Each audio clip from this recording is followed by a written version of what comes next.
since you've highlighted so many projects and examples for how BRI to motivate and create new opportunities for different countries and regions, and Professor Mahoney, in your view, do you think BRI has created a new model of cooperation compared with other initiative or cooperation patterns? Well, I think we have to understand that BRI is one component of what China calls major country diplomacy, and it links fundamentally to these ambitions for mutual development, peace and prosperity, but also a shared future for humanity. So in that context, BRI is an important part of a new model of foreign policy, of foreign relations. It's not by itself, but part of a package of other initiatives that include things like the Global Security Initiative, the Global Development Initiative, and the Global Civilization Initiative. It is sort of historically unprecedented in terms of a global development project. We haven't seen anything comparable. We can talk about the Marshall Plan that the United States employed in Europe after World War II, but this, when we compare it to BRI, BRI moves across Central Asia, across Southeast Asia, South Asia, Latin America, MENA, all these other, Russia moves into Europe, right? No other project has ever had this scope. It's true that where we've seen most of the growth and development so far is closer to home in Southeast Asia, but we know that it's also rapidly growing now and expanding across Central Asia, MENA, and that the Latin American countries are becoming much more engaged. So in this context, it does offer a different model. When we talk about BRI, we talk about cooperation, we talk about win-win. Among all the BRI-related projects that you have been gone through, which one impresses most? Among different projects in different territories, I think the project in Pakistan, I'm still remember.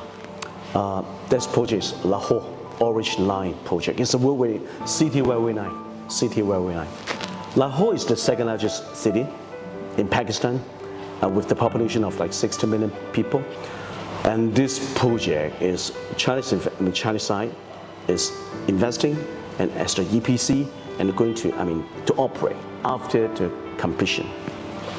And I think the significance of this project is a lifestyle changing project.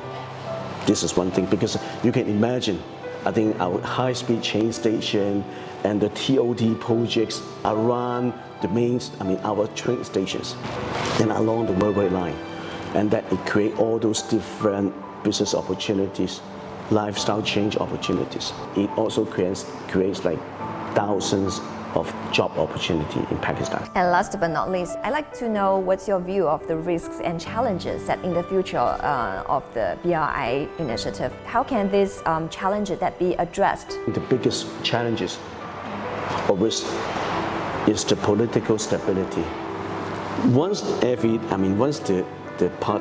governing parties change, in most circumstances, the investment terms will one way or the other change a bit, and it will make the investor not easy to accommodate with the changes, the guarantee, the return promises and all that. I think the investor will consider in the first place. In future, I would think the challenges or the areas of concern will be the whether it will be inclusive enough, inclusivity, the global governance, and sustainability. The political risk is substantial, and we do have, unfortunately, in many countries around the world, including the developed and the developing countries, a high degree of political polarization. Now, I will mention one more concern, but it also presents, hopefully, as an opportunity, and that's climate change. Climate change is something that unfortunately the world is still moving backwards on. Temperatures are still getting hotter. There was recent data showing that the ice sheet in Greenland is melting faster than we anticipated, as well as a lot of other data showing that we're still moving backwards. China has on the contrary, made significant advances. China, by some estimates, is the most vulnerable country in the world to climate change. China has committed itself to building an ecological civilization, has become a global leader in green development and green innovation. And this is really starting to enter the BRI. And I think that this is going to be probably what not only saves the BRI and promotes the BRI, but maybe saves the planet. Thank you for your time and sharing so deep thoughts with us on BRI topic.